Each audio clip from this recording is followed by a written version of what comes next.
দর্শক, দাঁড়িয়ে আছি আজকে ফেনী মহিপাল চার রাস্তার মোড়। এটা হচ্ছে ফ্লাইওভারের নিচে। তো আমরা দেখাতে চলেছি, এদিকে আছে হচ্ছে আপনার বৃহত্তর নোয়াখালী যে রাস্তাটা, এদিকে হচ্ছে বৃহত্তর নোয়াখালী, আর এদিকে হচ্ছে কুমিল্লা ঢাকা। আর আমি যদি আরেকটু এদিকে দেখাই, এদিকে হচ্ছে আপনার চট্টগ্রাম এবং কক্সবাজারগামী যে বাসগুলো যায়, বা চট্টগ্রাম বা কক্সবাজার এদিকে। তো আমি মহিপাল চার রাস্তার মোড়ে কিন্তু এখন অবস্থান করছি। এখানে বিভিন্ন প্রকার, বিভিন্ন পেশাজীবী, বিভিন্ন প্রকারের লোক এখানে কিন্তু আনাগোনা আছে। আমি যদি একটু আগাই, এখানে আপনি যদি আসেন, বহু রাতের বেলা, রাতে 2টা হোক, 3টা হোক, 4টা হোক, 5টা হোক, সকল সময় লোকের সমাগম পাবেন। এখানে আছে ডিম, সিদ্ধ ডিম, আপনারা সিদ্ধ ডিম এনজয় করতে পারবেন। এগুলো সারা রাতই থাকে। আরেকটা জিনিস দেখাবো, সেটা হচ্ছে এখানের যে আপনি হোটেলগুলো দেখছেন, ফেনী মহিপালের যে হোটেলগুলো দেখছেন আশেপাশে, এগুলো কিন্তু সারা রাত আপনাদেরকে সার্ভিস দিয়ে যাবে বা সার্ভিস দেয়।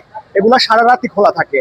আর আমি যদি একটু এদিকে দেখাই, দূরপাল্লার যত বাস আছে, চাঁপাইনবাবগঞ্জ, রাজশাহী, ঝিনাইদহ, তারপরে ওই মানে উত্তরবঙ্গের যত অঞ্চল আছে, সকল অঞ্চলের বাস কিন্তু এখান থেকে পেয়ে যাবেন। আমি যদি একটু এদিকে দেখাই, হীরা কনফেকশনারি এদিকে আছে। হীরা কনফেকশনারি থেকে এদিকে যতগুলো আছে সবগুলো হচ্ছে দূরপাল্লার বাসের যে কাউন্টার, সেই কাউন্টারগুলো কিন্তু এই পাশে। আপনারা সকল প্রকার বাসের, দূরপাল্লার বাসের যে কাউন্টার, এখান থেকে টিকিট কেটে বা অগ্রিম টিকিট কেটে যে কোনো জায়গায় আপনারা চলে যেতে পারবেন।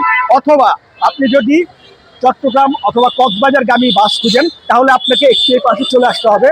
আমি যদি একটু দেখাই, এদিকে হচ্ছে চট্টগ্রাম কক্সবাজারগামী সকল ধরনের বাসের যেই অগ্রিম টিকিট বলেন বা ইনস্ট্যান্ট টিকিট বলেন, সব টিকিট কিন্তু এখানে পেয়ে যাবেন।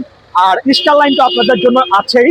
আর আমি তো আমার এই সংক্ষিপ্ত যে ব্লগটা, যে সংক্ষিপ্তটা ভিডিওটা, মহিপাল চৌরাস্তার যে সংক্ষিপ্ত ভিডিও, এটা এখানেই শেষ করছি।